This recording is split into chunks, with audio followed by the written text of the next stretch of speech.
Vous êtes-vous déjà demandé quelle voiture existe vraiment, celle dont on voit à peine des images et dont on entend encore moins d'histoires, Mostai? Des véhicules qui n'ont pas été construits pour des salons, mais qui devaient simplement exister, silencieux, discrets et presque oubliés. Aujourd'hui, nous plongeons ensemble dans un monde où les automobiles étaient plus une question d'espoir que de technologie. Commençons ce voyage à rebours dans le temps, avec la 10e place, là où tout n'était qu'une idée, et où presque personne ne croyait que cela pourrait un jour devenir réalité. Top 10, prototype Pectusan. Le Pectusan était moins une voiture qu'une promesse. À une époque de grands rêves techniques, ce modèle devait montrer qu'une voiture particulière était possible, même dans des conditions difficiles. Extérieurement, le Pectusan paraissait anguleux et lourd, avec beaucoup de chrome, des phares ronds et une forme qui dégageait plus de puissance que d'élégance. À l'intérieur, il était déjà considéré comme luxueux, bien que le confort signifiait avant tout posséder des sièges, un volant et des instruments qui fonctionnaient un temps. Une production en série était prévue, mais elle n'a jamais eu lieu. Au lieu de cela, seuls quelques exemplaires ont été fabriqués, présentés, photographiés puis disparurent discrètement. Des problèmes techniques, des pièces manquantes et une expérience limitée ont fait que le rêve prit fin plus vite qu'il n'avait commencé. Aujourd'hui, personne ne sait exactement s'il existe encore un seul exemplaire. C'est précisément ce qui rend le Pectusan si fascinant. Il représente le moment où l'espoir était plus grand que la réalité. Cette voiture était-elle un début courageux ou voué à l'échec dès le départ? Top 9. Hyperam 1110. Le Hyperam 1110 devait prouver, de nombreuses années plus tard, qu'on pouvait évoluer avec son temps. Ce modèle fut présenté comme un progrès moderne, un signe de maturité technique et de nouveau confort. En réalité, il était surtout un concept connu sous un nouveau jour. Néanmoins, le Hyperam semblait étonnamment contemporain pour l'époque. Les vitres électriques, la climatisation et un tableau de bord clair étaient déjà considérés comme une petite sensation. Il fut fièrement présenté lors d'expositions, accompagné de grands discours sur l'innovation et l'autonomie. Pour les observateurs, il en résultait un étrange mélange d'ambition et d'illusion. La voiture roulait, elle avait l'air moderne et remplissait son office, mais elle racontait avant tout une histoire de dépendance et d'adaptation. Le Hyperam 1110 montre à quel point l'image extérieure était importante.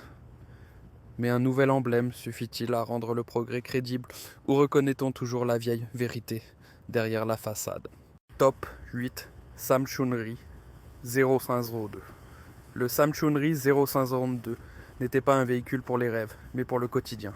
Il devait transporter des personnes, acheminer des matériaux et fonctionner là où le confort n'avait guère d'importance. Visuellement, il ressemblait à un simple minibus haut, avec une forme sobre et une allure qui évoquait plus la praticité que le style. À l'intérieur, tout était réduit au strict minimum. Sièges, portes et fenêtres remplissaient leur fonction. Rien de plus n'était attendu. C'est précisément pourquoi ce modèle apparaissait si fréquemment dans le paysage routier quotidien. Il était utilisé comme minibus, comme transporteur, et même comme véhicule d'intervention provisoire. La qualité de fabrication était variable, les bruits faisaient partie de l'expérience de conduite, et la fiabilité était souvent une question de chance. Malgré tout, le Samchunri 052 remplissait son rôle. Il transportait les gens d'un point A à un point B et devint ainsi un symbole silencieux de progrès pragmatique. Était-il bon? Peut-être pas. Mais était-il nécessaire? Sans aucun doute. Et parfois, c'est précisément cela qui compte plus que toute perfection. Top 7. Pokugi X509. Le Pokugi 1509 devait paraître plus moderne, plus familial, presque orienté vers l'avenir. Avec sa forme compacte et sa carrosserie légèrement surélevée, il donnait l'impression de liberté et de praticité au quotidien à la fois. Dans les publicités, il était présenté comme le compagnon idéal pour les excursions, les courses et les petits voyages. La réalité était plus terre à terre. La performance était limitée, la sensation de conduite peu spectaculaire, mais il offrait de l'espace et une protection contre les éléments. L'intérieur était dominé par des matériaux simples qui devenaient durs par temps froid et désagréables par temps chaud.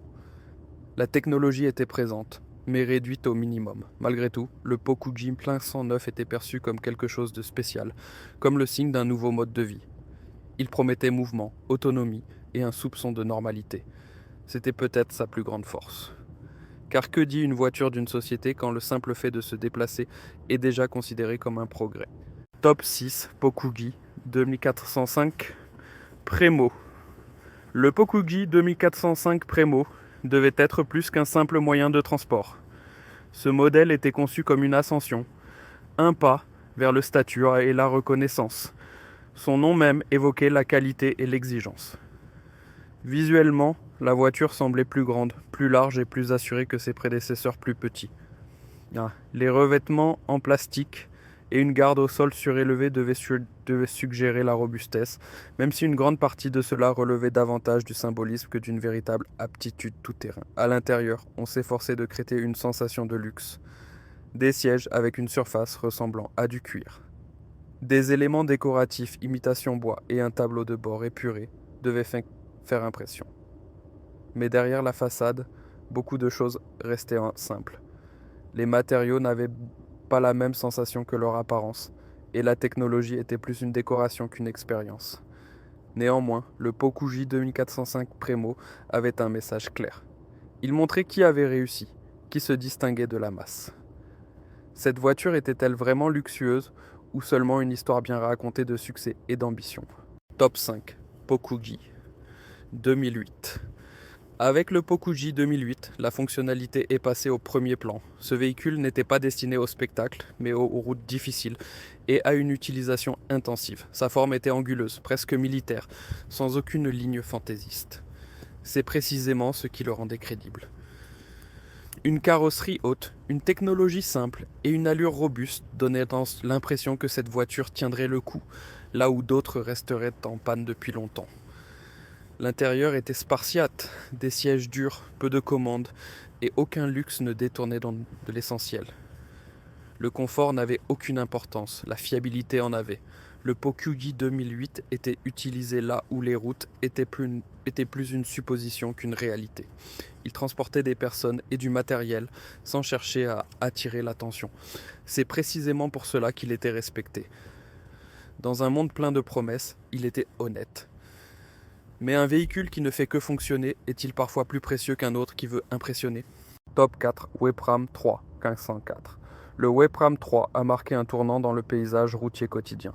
Ce modèle devait transmettre fiabilité et ordre, calme, discrétion et fonctionnalité.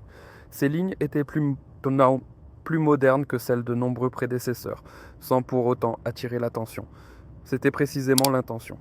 Il devait paraître évident, presque invisible, comme s'il allait de soi. À l'intérieur, un progrès notable était visible. Les sièges étaient plus confortables, l'ambiance sonore plus feutrée, et pour la première fois, la régulation de la température jouait un rôle perceptible. Pour de nombreux utilisateurs, ce fut la première expérience avec un véhicule qui ne demandait pas constamment de l'attention. Le Wepram 3 fonctionnait, démarrait de manière fiable et apportait un sentiment de normalité. Mais c'est précisément là que résidait son message silencieux. Il montrait que le progrès n'a parfois pas besoin d'être bruyant, qu'une voiture n'a pas besoin d'impressionner pour être importante. Cette voiture était-elle le signe d'un véritable développement, ou seulement une illusion de modernité soigneusement entretenue? Top 3, Wepram 1. Le Wepram 1 était plus qu'un simple modèle, il était un porteur d'espoir. Pour la première fois, on avait l'impression qu'il ne s'agissait pas seulement de copier, mais de construire réellement. La forme était simple, équilibrée et familière. Pas une expérience, mais un pas délibéré vers la praticité au quotidien. Techniquement, il était considéré comme robuste et adaptable, conçu pour les mauvaises routes et un entretien minimal. L'intérieur paraissait sobre, mais bien pensé. Les affichages étaient clairs, les commandes logiquement agencées, rien ne semblait laissé au hasard. Cette voiture est simple devenue le symbole d'un court instant où la collaboration et l'échange semblaient plus possibles.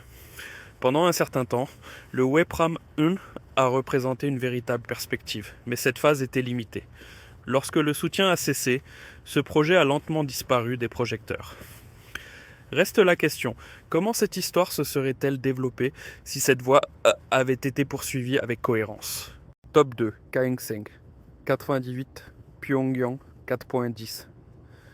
Le Kaengseng 88, également connu sous le nom de Pyongyang 4.10, était un projet particulièrement ambitieux. Il ne s'agissait pas du quotidien, mais de la tentative de prouver une grandeur technique. Ce véhicule s'inspirait visiblement d'une forme de berline connue et élégante et voulait montrer qu'on pouvait reproduire une technologie complexe. Extérieurement, la voiture semblait familière, mais en y regardant de plus près, des incohérences dans les proportions et la finition apparaissaient. Les jeux de carrosserie étaient généreux, les détails semblaient grossiers, presque improvisés. Sous la carrosserie travaillait une technologie qui était plus une approximation qu'une copie. La puissance, l'efficacité et la durabilité restaient nettement en deçà du modèle original. Très peu d'exemplaires furent fabriqués, principalement pour de hauts fonctionnaires. L'entretien était difficile, les pièces de rechange presque impossibles à obtenir. Malgré tout, cette voiture est devenue une légende. Elle représente le moment où l'ambition a dépassé la réalité. Était-ce une preuve de courage ou un avertissement sur des compétences surestimées? Top 1. Zunma le Zunma est encore aujourd'hui considéré comme le point culminant de cette histoire automobile. Ce modèle n'était pas un compromis, mais un véritable objet de prestige. Grand, élégant et silencieux, il dégageait une autorité immédiatement perceptible. À l'intérieur, il présentait un niveau jusqu'alors inégalé. De vrais sièges en cuir, des boiseries décoratives et une climatisation fonctionnelle procuraient une expérience de conduite qui, pour la première fois, semblait vraiment luxueuse. Techniquement aussi, le Zunma était convaincant. Le moteur tournait silencieusement, la suspension était confortable, la sensation de conduite souveraine. Ce véhicule n'était pas destiné au public, mais à une très petite élite. C'est précisément ce qui le rendait si spécial. Le Zunma prouvait que la qualité était possible lorsque toutes les conditions étaient réunies. En même temps, il montrait les limites de ce succès, car sans soutien extérieur, ce niveau restait inaccessible. Le Zunma est-il donc un triomphe, ou plutôt un adieu silencieux à un rêve? Ces véhicules ne raconteraient pas des histoires de vitesse ou de design, mais d'espoir, d'ambition et de limites. Si ce voyage à travers des automobiles oubliées vous a plu, soutenez la chaîne avec un like et abonnez-vous pour plus d'histoires spéciales. Lequel de ces souvenirs vous a le plus surpris?